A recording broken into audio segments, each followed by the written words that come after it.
স্বাগত ৭১ খেলা যোগে, সাথে আছি আমি কোহিনুর কণা। বিতর্ক আর আক্রমণ বাংলাদেশ ফুটবলকে রাতারাতি দাঁড় করিয়েছে কাঠগড়ায়। এমনই ঘটনায় এখন রীতিমতো ভিলেন জাতীয় দলের গোলরক্ষক মেহেদী হাসান শ্রাবণ। ফাহমিদুল ইস্যুতে তার দিকে ধেয়ে আসছে একের পর এক মন্তব্য। খোঁজ নিয়ে জানা গেছে অবস্থা একদম উল্টো। শিলং থেকে সেই টালমাটাল পরিস্থিতি তুলে এনেছেন পার্থ বণিক।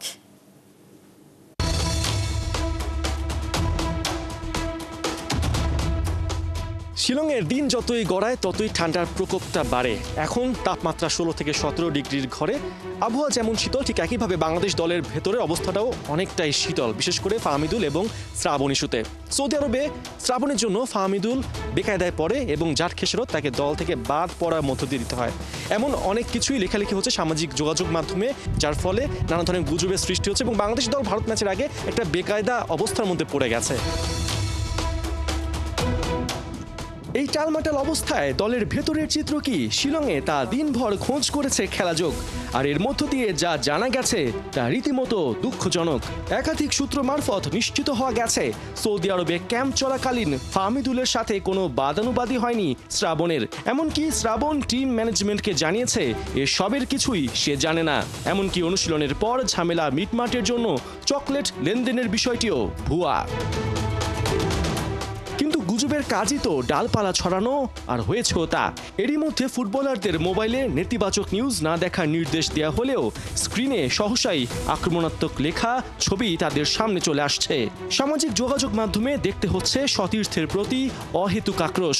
ভেতরের খবর, এসব গুজব আর পার্সোনাল অ্যাটাকে বিচলিত প্লেয়াররা গেল কয়েকদিনে একাধিকবার রিপোর্ট করেছে কোচ হাবিয়ের কাবরেরাকে, আর কাবরেরাও টিমের ভেতরের এই টালমাটাল অবস্থায় ব্যাপক ক্ষুব্ধ।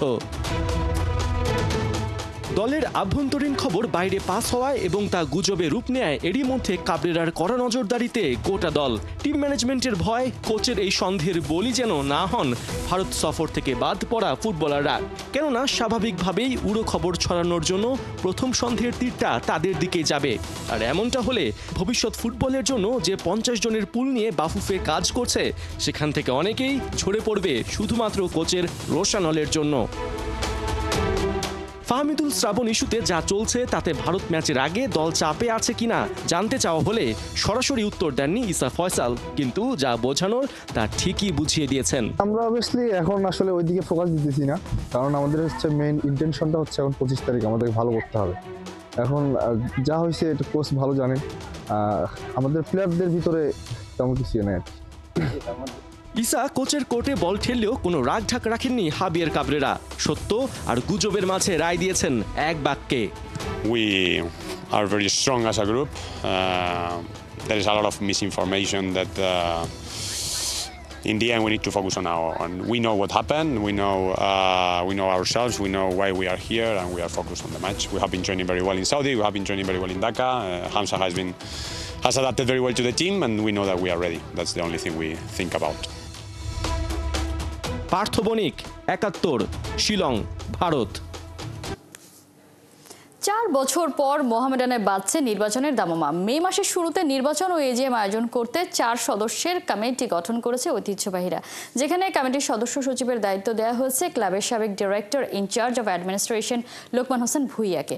গুরুত্বপূর্ণ এই কমিটির চেয়ারম্যান করা হয়েছে মাহবুল আনামকে। অন্য 2 পরিচালক মাসুদুজ্জামান ও কবির আহমেদ ভুইয়া সদস্য হিসেবে রয়েছেন। কমিটি প্রয়োজনে সদস্য সংখ্যা বৃদ্ধি করতে পারবে। ক্লাবের পরিচালনা পর্ষদের সভাপতি সাবেক সেনা প্রধান জেনারেল মোহাম্মদ আব্দুল মুবিন কমিটি সংক্রান্ত চিঠিতে স্বাক্ষর করেছেন। এর মধ্যে দিয়ে দীর্ঘদিন পর মোহামেডানে ফিরলেন অভিজ্ঞ ক্রীড়া সংগঠক লোকমান হোসেন ভুইয়া। বিশ্বকাপ বাছাইয়ে মাঠে নামছে আর্জেন্টিনা। মন্টেভিডিওতে ওদের প্রতিপক্ষ উরুগুয়ে ইনজুরিতে জর্জরিত বিশ্ব চ্যাম্পিয়নদের শিবির লিওনেল মেসির পর ছিটকে গেছেন লাউতারো মার্টিনেজ। খেলা শুরু বাংলাদেশ সময় শনিবার ভোর 5:30টায়। বিস্তারিত রিপোর্টে। এই ছবিগুলোর কোথাও একটা যেন মিশে আছে রাজ্যের শূন্যতা, এক অদ্ভুত আক্ষেপ যেখানে অপেক্ষা করছে নক্ষত্রের তাপ। এবেলায় এ প্রতীক্ষার প্রহর 1001 রাত্রির মতোই দীর্ঘ, শুধুই লিওর জন্য। টপ অব দ্য টেবিল ক্ল্যাশটা জিততে হবে লিওনেল মেসির জন্যই। তাই তো সতীর্থরা কাঁধে কাঁধ মিলিয়েছে, এক হয়েছে। বিশ্বকাপ বাছাইয়ে মন্টেভিডিওতে আর্জেন্টিনার সামনে এবার উরুগুয়ে। দুদলের 23 নম্বর এনকাউন্টারটা হতে চলেছে দুই ছাত্র শিক্ষকের রিইউনিয়ন, যদিও সময় দুজনকে দাঁড় করিয়েছে দুটি ভিন্ন ডাগআউটে। আর্জেন্টাইন মাস্টারমাইন্ড মার্সেলো বিয়েলসার অধীনে 2 ম্যাচ খেলার অভিজ্ঞতা আছে স্ক্যালোনির। এদিকে বিশ্বকাপ বাছাই প্রথম লেগের ম্যাচে স্ক্যালোনি বাহিনীকে ওদেরই ঘরে হারিয়ে দিয়ে বিয়েলসা বুঝিয়ে দিয়েছিল এই লড়াইয়ে বস একজনই। 2023-এ দায়িত্ব নেওয়ার পর এখনো পর্যন্ত 12 জয় 5 ড্র আর হার মার্সেলো বিয়েলসার অ্যাকাউন্টে। বিয়েলসার অধীনে বিশ্বকাপ বাছাই আপস অ্যান্ড ডাউনের উদাহরণ রেখে চলেছে ডারউইন নুনেজরা। প্রথম 6 ম্যাচে 4 জয় উরুগুয়েনদের, তবে শেষ 6 ম্যাচে জয় মাত্র একটা। আসছে বিশ্বকাপে অবশ্য জায়গা করে নেওয়ার মিশনে ভালোভাবেই টিকে আছে দলটা। ম্যানেজারিয়াল ক্যারিয়ারে এই নিয়ে 4 বার আর্জেন্টিনার বিপক্ষে লড়তে হচ্ছে এই আর্জেন্টাইন মাস্টারমাইন্ডকে। স্ক্যালোনির আন্ডারে বিশ্বকাপ জয়ের পর আসছে বিশ্বকাপ বাছাইয়ে টেবিলের চূড়ায় বর্তমান চ্যাম্পিয়নরা। তবে গেল বছর কোপা আমেরিকা জয়ের পরই হয়েছে ছন্দপতন। শেষ 6 ম্যাচে 13 গোল করেও জয় পেয়েছে কেবল 3টিতে। দুই দলের হেড টু হেড পরিসংখ্যানে অনুমিতভাবেই এগিয়ে আছে আর্জেন্টিনা। দু দলের 22 লড়াইয়ে আর্জেন্টিনার 14 জয়ের বিপরীতে উরুগুয়ের জয় 5 ম্যাচে। এই ম্যাচের আগে আর্জেন্টিনার শিবির যেন পরিণত হয়েছে ছোটখাটো হসপিটালে। Lionel Messi, Paulo Dybala, Montiel, লো সেলসোদের খবর হজম না হতে সেই তালিকায় যুক্ত হয়েছেন লাউতারো মার্তিনেজ। মেসি মার্তিনেজ ছিটকে যাওয়া স্ট্রাইকিং জোন নিয়ে খানিকটা চিন্তায় স্ক্যালোনি।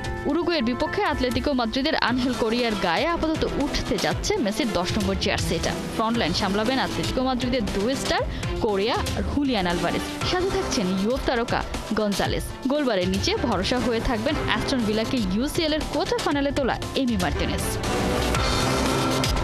এদিকে লম্বা ইনজুরি কাটিয়ে উরুগুয়েন শিবিরে ফিরেছেন আর্জেন্টিনার বিপক্ষে শেষ লড়াইয়ের স্কোরার আরাউহো। রেড তারকা নুনেজের সাম্প্রতিক ফর্মটা অবশ্য বেশ চিন্তায় ফেলেছে বিয়েলসাকে। Marcelo Bielsa versus Lionel Scaloni, পরিসংখ্যান ছাপিয়ে এই লড়াইটা প্রতিশোধ একই সাথে মর্যাদার। কোহিনুর কণা, 71। এদিকে শ্বাসরুদ্ধকর ম্যাচে ভিনিসিয়াস জুনিয়রের দুর্দান্ত গোলে জয় পেয়েছে ব্রাজিল। ঘরের মাঠে বিশ্বকাপ বাছাইয়ের ম্যাচে কলম্বিয়াকে 2-1 গোলে হারিয়েছে দোরেভেল জুনিয়রের শিষ্যরা। এই জয়ে টেবিলের 2 নম্বরে উঠে এসেছে সেলেসাওরা। ব্রাজিলের পরের ম্যাচ 26 মার্চ আর্জেন্টিনার বিপক্ষে। হাসান সজীবের রিপোর্ট। হতাশায় মুড়িয়ে শেষ হবে ব্রাজিলের কলম্বিয়া পরীক্ষা। ড্র নিয়ে মাঠ ছাড়তে হবে সেলেসাওদের। ম্যাচ শেষ হওয়ার আগ পর্যন্ত ছিল এমন সম্ভাবনা, কিন্তু রেফারির বাঁশিতে ফুঁ দেওয়ার 1 মিনিট আগে সবকিছুকে উড়িয়ে দিলেন ভিনিসিয়াস জুনিয়র। দুর্দান্ত এক শটে পেয়ে গেলেন দারুণ গোল, আর তাতেই ব্রাজিল পেয়ে যায় রোমাঞ্চে ঘেরা শ্বাসরুদ্ধকর এক জয়। উল্লাসে মাতে গারিনচার হাজার হাজার সমর্থক। পা ফসকালে বাড়বে বিপদ। বিশ্বকাপের মূল পর্বে খেলা হয়ে উঠবে কঠিন চ্যালেঞ্জ, এমন দুশ্চিন্তার সঙ্গে নেইমারের না থাকা। এর সঙ্গে প্রতিপক্ষ কলম্বিয়া। এত চ্যালেঞ্জের ম্যাচটা শুরু থেকে ছড়ায় উত্তেজনা। দুই দলের হাড্ডাহাড্ডি লড়াইয়ে রোমাঞ্চিত গারিনচার 70,000 দর্শক। তবে ম্যাচের মাত্র 4 মিনিটে ফাউল করে বসেন কলম্বিয়ান ডিফেন্ডার দানিয়েল মুনোজ। পেনাল্টির সিদ্ধান্ত দিতে একটু দেরি করেননি রেফারি। দারুণ ফর্মে থাকা রাফায়েল রাফিনিয়ার গোলে লিড পায় ব্রাজিল। গোল সমতায় ফিরতে মরিয়া হয়ে ওঠে সফরকারীরা। 41 মিনিটের মাথায় লুইস দিয়াজের গোলে ম্যাচে ফেরে তারা। প্রথমার্ধ কাটে 1-1 সমতায়। বিরতি থেকে ফিরেই দু দলই খেলে অ্যাটাকিং ফুটবল, কিন্তু প্রতিপক্ষের রক্ষণে গোল পায়নি কেউই। এর মধ্যে চোট পেয়ে ফিরে যান ব্রাজিলিয়ান গোলকিপার এলিসন বেকার। এমন হাড্ডাহাড্ডি লড়াইয়ে গোল না হওয়ায় ভাবা হচ্ছিল সমতায় শেষ হবে খেলা, কিন্তু ম্যাচের একদম শেষ সময়ে অতিরিক্ত 9 মিনিটে ভিনির অসাধারণ গোলে শেষ হাসে ব্রাজিল। বিশ্বকাপ বাছাইয়ে নিজেদের অবস্থান শক্ত করে 5 বারের বিশ্ব চ্যাম্পিয়নরা। এই জয়ে দক্ষিণ আমেরিকা অঞ্চলের পয়েন্ট তালিকার 2-এ উঠে গেছে সেলেসাওরা। 13 ম্যাচে ওদের পয়েন্ট এখন 21। অন্যদিকে ব্রাজিলের কাছে হেরে কলম্বিয়া নেমে গেছে 6 নম্বরে। 13 ম্যাচে তাদের পয়েন্ট 19। এই জয়ে পরবর্তী ম্যাচে আর্জেন্টিনাকে মোকাবেলা করতে নিজেদের প্রস্তুতি সেরে নিল ব্রাজিল। 26 মার্চ বর্তমান চ্যাম্পিয়নদের বিপক্ষে লড়বে সেলেসাওরা। হাসান সজীব, 71। অবশেষে আইপিএল ইস্যুতে মুখ খুললেন তাসকিন আহমেদ। জানিয়েছেন লখনৌ সুপার জায়ান্টস যোগাযোগ করলেও কিছুই চূড়ান্ত হয়নি এখনো, তবে ডাক আসলে বিসিবি থেকে ছাড়পত্র পাওয়া নিয়ে তাসকিন আশাবাদী। নাহিয়ান বিন জসিমের রিপোর্ট। এমনই লখনৌ যোগাযোগ করেছিল যে অ্যাভেলেবিলিটির অবস্থাটা কি। আলোচনাটা এখন ঠিক কোন জায়গাটায় আছে? না, আসলে জিনিসটা এটাই, ওদের টিমের যদি রিপ্লেসমেন্ট প্রয়োজন হয়, ফার্স্ট অফ অল ওদের তো নিজেদের প্রয়োজন হইতে হবে। এনওসি পাবেন এই প্রত্যাশাটা করেন কিনা? সর্বপ্রথম তো মানে পিক হইতে হবে, যদি পিক হয় তাহলে সেক্ষেত্রে এনওসিও পাবো বলে আশাবাদী। মিরপুরে 50 ওভারের ম্যাচ খেলেই সোজা ধানমন্ডিতে চরম ক্লান্তিকে এদিন ছুটি দিয়ে ছুটে এসেছেন ভক্তদের ভালোবাসার জবাব দিতে। ইফতার করেছেন, আড্ডা দিয়েছেন, ভক্তদের খুব কাছ থেকে অটোগ্রাফ আর ফটোগ্রাফের আবদারও মিটিয়েছেন। তাসকিনের, এমনকি তাসকিন ভক্তদের অনেক দিনের স্বপ্ন আইপিএল মাতাবে তাদের হিরো। এর আগে একাধিকবার ডাক পেয়েও এনওসি জটিলতায় আইপিএল খেলা হয়নি তাসকিনের। এবারও এমন একটা আলোচনা আকাশে বাতাসে উঠছিল। গুঞ্জনটা কতটা সত্য, তাসকিন নিজের মুখেই সেই রহস্যের জট খুলল।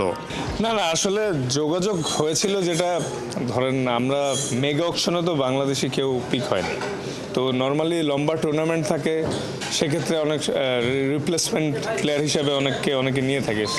তো এমনই লখনৌ যোগাযোগ করেছিল যে অ্যাভেলেবিলিটির অবস্থাটা কি, যদি তাদের রিপ্লেসমেন্ট প্রয়োজন হয়, তারা হয়তো চিন্তাভাবনা করছিল, তাই যোগাযোগ করছিল।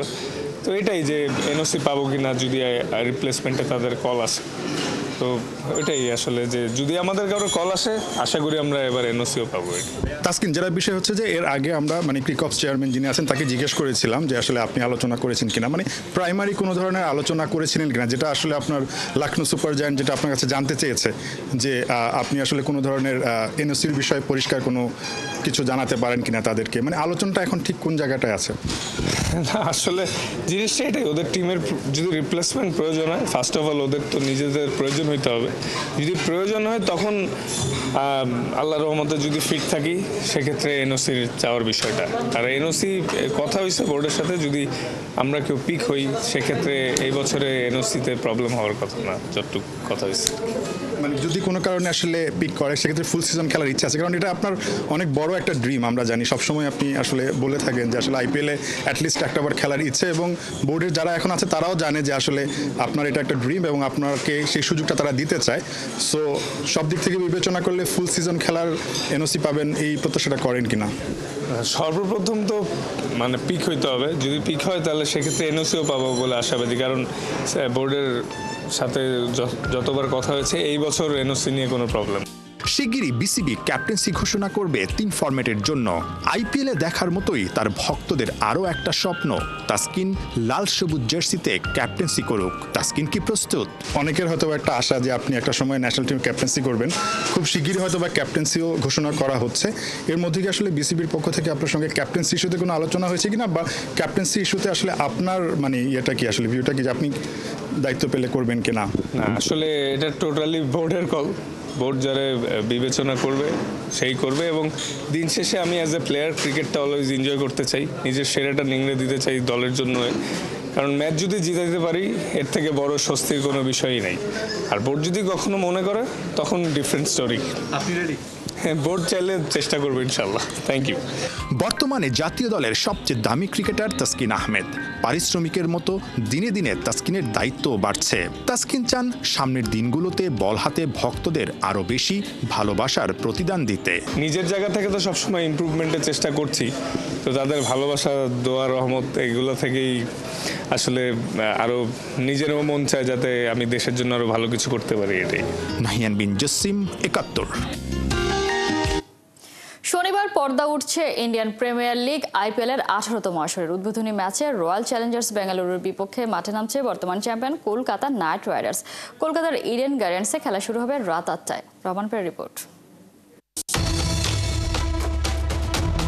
আইপিএল মানেই বিশ্বসেরা ক্রিকেটারদের মিলন মেলা। গ্যালারিতে দুটি ছড়ান বলিউড তারকারা। 4 ছক্কার উৎসবে টি-20-র উত্তেজনা, স্বপ্ন, আবেগ, রোমাঞ্চ সব মিলিয়ে এক মহাকাব্যিক লড়াই। বর্তমান চ্যাম্পিয়ন কেকেআর, তাদের মুকুট রক্ষার অভিযান শুরু শনিবার। 18তম আসরের উদ্বোধনী ম্যাচে কলকাতার প্রতিপক্ষ রয়্যাল চ্যালেঞ্জার্স বেঙ্গালুরু। প্রথম ম্যাচেই লড়াইটা হতে পারে জমজমাট।